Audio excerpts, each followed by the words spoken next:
بسم اللہ الرحمن الرحیم قال اللہ تعالی فی القرآن المجید هو الذی ارسل رسولہ بالہدی ودین الحق لیظہرہ علی الدین کلہ ولو کرہ المشرکون۔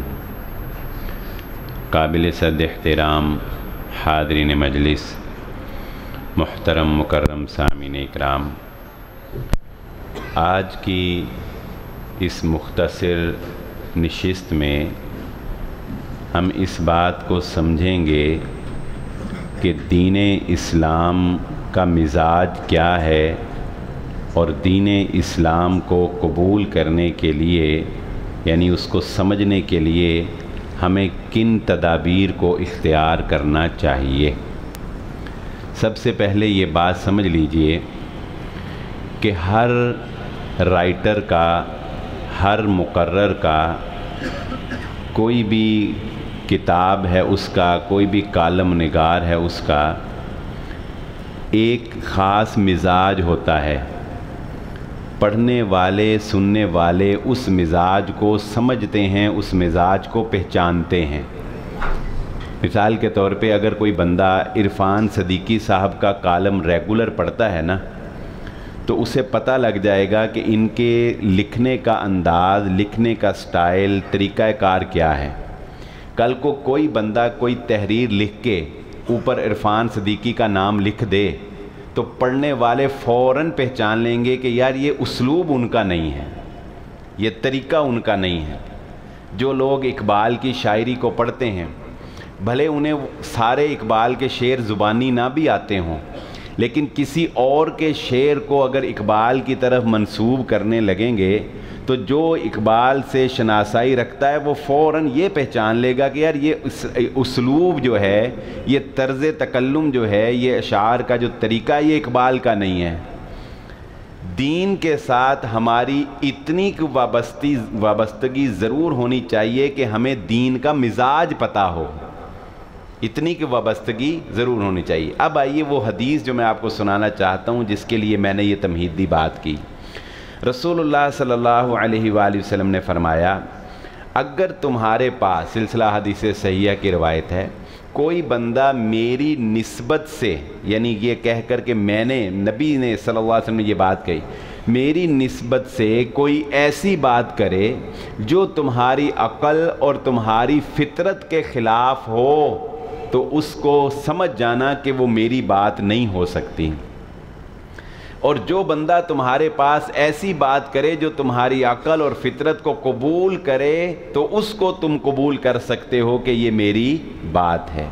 ویسے تو محدثین نے احادیث پر پوری تحقیق کر کے بتا دیا، لیکن اللہ کے نبی صلی اللہ علیہ وسلم نے اس حدیث میں دراصل دین کا مزاج بتایا ہے کہ لوگوں، دین کا مزاج فطرت اور عقل کے عین مطابق ہے۔ دین میں کوئی ایسی بات قطعاً نہیں ہو سکتی جس کو تمہاری اذہان، تمہاری عقل، تمہارا معاشرہ، تمہاری فطرت قبول نہ کرتی۔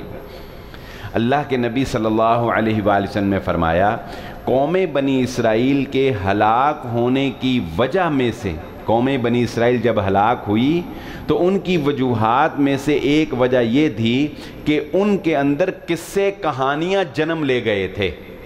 لمبی لمبی گپیں، لمبے لمبے کہانیاں، واقعات، مبالغہ آرائیاں۔ اب یہ مبالغہ آرائی نہیں کہ آپ نے پچھلے دنوں ایک کلپ سنا ہوگا، میں نام نہیں لیتا، کہ کوئی یہ کہے کسی ولی کی نسبت سے کہ جی اس نے زمین سے چھلانگ لگائی اور وہ پہلے آسمان سے ہو کے واپس آ گیا۔ یہ کیسی عجیب بات ہے۔ کوئی کہے کہ اس نے ایسے ہاتھ کیے اور کوا جو ہے وہ 2 ٹکڑے ہو گیا۔ کوئی کہے کہ فرشتہ جو ہے وہ روحیں لے کے جا رہا تھا اور کسی نے ایسے ہاتھ لایا اور ساری روحیں واپس آ کے جسموں کے اندر واپس ہو گئی۔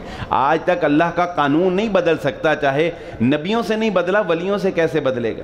جو بندہ روح قبض ہو گئی ایک مرتبہ، جس کی اللہ نے روح قبض کر لی، سوائے اس کے کہ کسی نبی کو اللہ نے یہ معجزہ دکھایا ہو جیسے کہ قوم بنی اسرائیل پر آیا یا حضرت عیسیٰ پر، روح کبھی واپس لوٹتی نہیں۔ تو یہ ساری گپیں، یہ قصے کہانیاں، یہ دین نہیں ہو سکتا۔ یہ دین کا مزاج نہیں ہے، اور نہ ہی دین ہمیں یہ کہتا ہے. اس بات کو ذرا آپ غور سے سمجھنا ہے. آپ نے دین ہم سے قطعاً اس بات کا تقاضا نہیں کرتا کہ ممبر پر بیٹھے ہوئے شخص کی یا کوئی بھی شخص جو بڑی دستار باندھ کے تمہارے سامنے آ جائے یا جبہ پہن کے تمہارے سامنے آ جائے، بڑی داڑھی رکھ کے تمہارے سامنے آ جائے، یا کوئی عربی کی بڑی مشکل سی کتاب رکھ کے تمہارے سامنے بات کرنے لگ جائے تو تم آنکھیں بند کر کے اس کی بات مان لو. دین اس کا اجازت نہیں دیتا، اس کا تقاضا نہیں کرتا. دین تو کہتا ہے اللہ کو بھی آنکھیں بند کر کے ہم نہیں مانتے. اللہ نے پورے قرآن میں، پورے ذخیرہ حدیث میں کہیں یہ نہیں کہا میں رب ہوں مجھے آنکھیں بند کر کے مان لو، میں اللہ ہوں مجھے مانو، بھائی زبردستی مانو، جبرن مانو. طاقت ہے نا اس کی، منوا سکتا ہے نا. لیکن اس نے کہا نہیں، افلا یتدبرون القرآن ام علی قلوب اقفالها امن خلق السماوات والارض وانزل لكم من السماء ماء فانبتنا به حدائق ذات بہجہ ما كان لكم ان تنبتوا الشجر. اس نے کہا دلائل دیتا ہوں میں، دیکھو کائنات کے اندر کون ہے جو خالق ہے، جو مالک ہے، جو رازق ہے، جو بارش نازل کرتا ہے، جو دن اور رات کو. ہاں جب میرے دلائل کے سامنے تم مجبور ہو جاؤ پھر تمہیں ماننا پڑے گا کہ میں اللہ تمہارا خالق. جب مجھے مان لو گے پھر میری باتیں تمہیں آنکھیں بند کر کے ماننی ہیں. اللہ کو ماننا ہے دلائل کے ساتھ، اللہ کی بات اور اللہ کے نبی کی بات آنکھیں بند کر کے مانی جائے گی، اور کسی کی بات آنکھیں بند کر کے دین اسلام اس کی اجازت ہمیں نہیں دیتا کہ ہم سامنے بیٹھے جو اونچی آواز سے سبحان اللہ کہہ دے، کوئی بھی کہانی سنا دے، کوئی بھی ہمیں جو ہے وہ واقعہ سنا دے، بڑی بڑی فضیلتیں سنا دے. اس کے لیے ایک اور بڑی پیاری مثال میں آپ کے سامنے پیش کرتا ہوں. رسول اللہ صلی اللہ علیہ وآلہ وسلم نے ایک وفد بھیجا، اور وفد بھیجنے کا اصول یہ ہے، ہمیں بھی اسے اپنی زندگی میں اپنانا چاہیے کہ اگر ہم کوئی 4-5 آدمی سفر بھی کرتے ہیں نا تو اس کا طریقہ یہ ہے کہ اس میں سے ایک کو اپنا لیڈر، امیر، بڑا مان لیں تاکہ آپ لڑائی سے بچ سکیں. لڑائیاں ہو جاتی ہیں نا، کوئی کہتا ہے جی ٹی روڈ سے جانا ہے، کوئی کہتا ہے موٹر وے سے جانا ہے، کوئی کہتا ہے آج واپس جانا ہے، کوئی کہتا ہے کل واپس جانا ہے. ایسے ہوتا ہے نا، کوئی کہتا ہے اس ہوٹل سے کھانا کھانا ہے، کوئی کہتا ہے نہیں اگلے ہوٹل سے کھانا کھا. یہ جو چھوٹے چھوٹے اختلافات ہیں ان کو کون دور کرے گا؟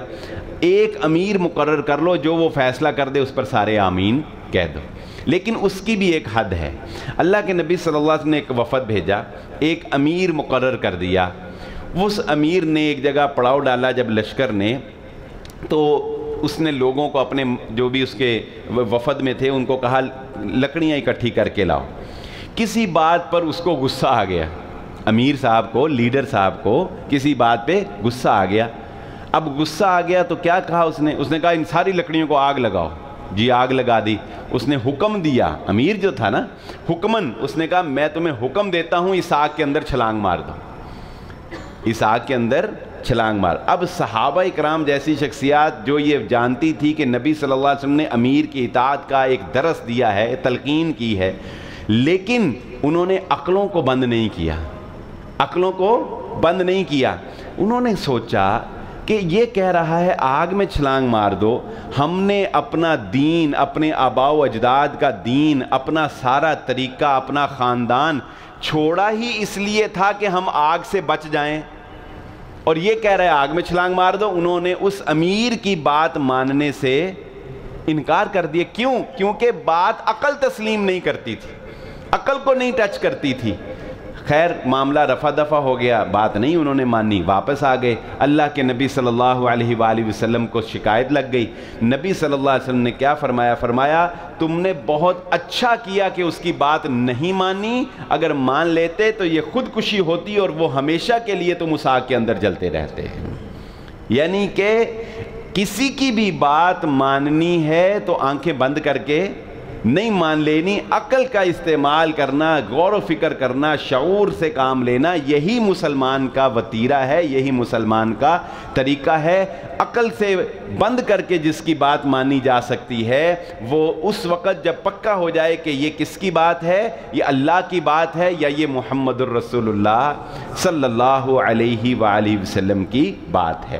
تو اس لیے دین اسلام اسی چیز کا نام ہے. اس کو اپنے مزاج میں بٹھائیں، لوگوں تک یہ بات پہنچائیں کہ دین قصے کہانیوں کا نام نہیں ہے، دین عقل اور شعور کو استعمال کر کے اللہ اور اس کے نبی صلی اللہ علیہ وآلہ وسلم کی بات کو ماننے کا نام دین ہے۔ اللہ تعالی ہمیں سمجھنے کی اور عمل کرنے کی توفیق عطا فرمائے۔ وآخر دعوانا الحمدللہ رب العالمین۔